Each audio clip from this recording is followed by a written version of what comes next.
All right, hi everyone. Professor Jenny logging in here, week 8, adolescence. You should have done number 1 on your workbook, which is basically asking you to do the 5 descriptors of adolescence and then do a little analysis on that. What were your positive connotations, negative connotations of this life period in general? Adolescence, people seem to have really strong feelings and thoughts about, probably because we can remember our own. We'll talk about sort of the emotional volatility and the social aspects, and of course we'll start with the physical aspects, which are grand and not so much slow and steady anymore. So if you haven't yet, pause this, do number 1, look and see what your connotations are, what your general consensus is of words that you used. I will tell you, when we do this in person in class and we do it on the board, I tend to see a lot of negative ideas and beliefs about this time period. So it'll be interesting to see if you did that as well. So let's move to slide 3, titled Physical Changes of Puberty. So as I said, adolescence is, when we're talking about physically, a time of dramatic changes, right? It's obvious. The physical changes are obvious, that the body goes through this metamorphosis of sort, right? This biological growth, or what we call puberty. So puberty is the time period where we are having a biological revolution of sorts. We're dramatically changing our anatomy, our physiology and physical appearance. So we look different. We're starting to function physically different. And now, at the end of this, we're biologically prepared for sexual reproduction. So, during middle childhood, the proportion of fat in the body gradually increases and increases. And once it reaches a threshold for male and female, a series of chemical events occurs in the hypothalamus, and this triggers all of these changes to begin. This triggers events in the ovaries for females and in the testes for males, and this triggers the production of sex hormones, think testosterone, estrogen. So look at this graph. What does it show us, right? So the first side, we see testosterone. And we see males and females. Boys escalate sharply here. Girls, levels gradually increase, but at a much lower level and slower rate, right? Second graph is estradiol. Think estrogen, female sex hormones. This is during puberty. Girls escalate sharply here, where the boys remain, relatively the same.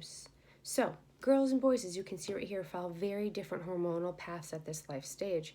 These hormonal increases, of course, are going to lead to these body changes we think of when we think of puberty. So let's go to 4, sex characteristics. So, as I said, these sex hormones during during puberty lead to 2 kinds of changes. There's one level of primary sex characteristics, which are those characteristics directly related to reproduction. The secondary sex characteristics, I think, are what a lot of us think of, is sort of those body changes that happen during hormone increases. So there's many body changes, and they are varied amongst us. But some examples are, we begin growing pubic hair. Begin growing hair under our armpits. Our voice may start to lower for males. Our skin oils and sweat change. So there's lots of sex characteristic changes that happen. As you can see in this picture on the left, the boy with the yellow flowers, he's at the onset of puberty, and then the next picture, his late teens. So you can see a huge change physically in what we look like. Let's go to slide 5. Timing of physical changes. So this chart, what is it showing us? Is looking at, again, the secondary sex characteristics. So we're talking about, right, breast development, pubic hair, growth spurts, age of first menstruation, underarm hair, all that lovely stuff. So a great deal of timing and variability, as you can see. Let's look at this chart. In the development of our primary and secondary sex characteristics. So for females, we're looking at secondary sex characteristics emerging around age 8 or so. And then for males, the secondary sex characteristics, it looks like you're emerging around age 10, right? 10 to 16, what a range right here for males to first have pubic hair arrive. Females, 8 to 13, first having the budding of the breasts to start to develop. And then you can sort of see the ranges of all the other sort of changes that happen. Age of first period, which we'll talk about next, menstruation in menarche. All right, so let's move. You see that the timing of physical changes is variable, right, for us all.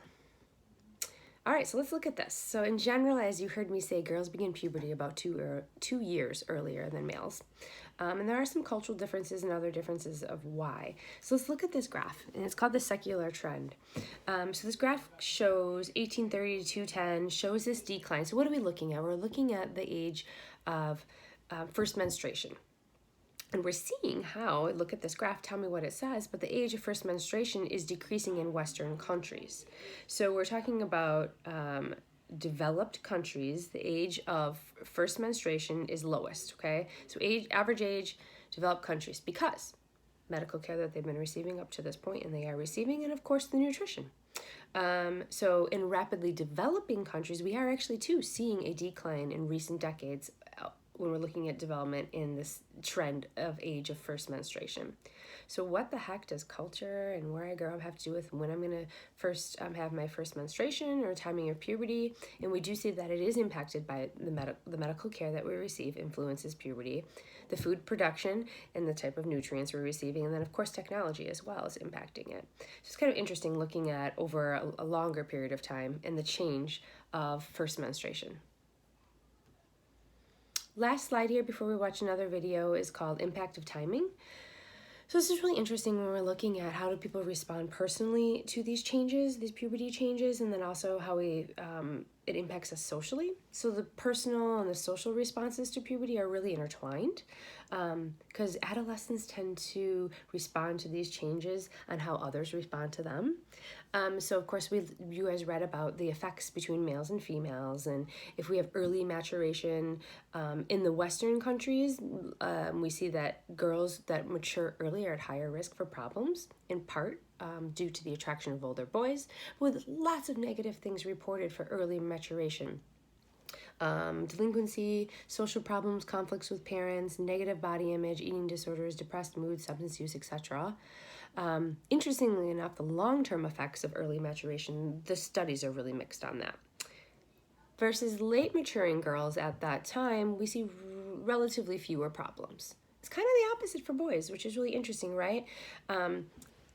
Effects of early maturation, they are mixed, right? We do see some negative, but they're more attractive to girls when they're early maturation. They seem to have more positive stuff come out of having early maturation versus with girls, looking at careers, marital success, and some of these other long-term stuff.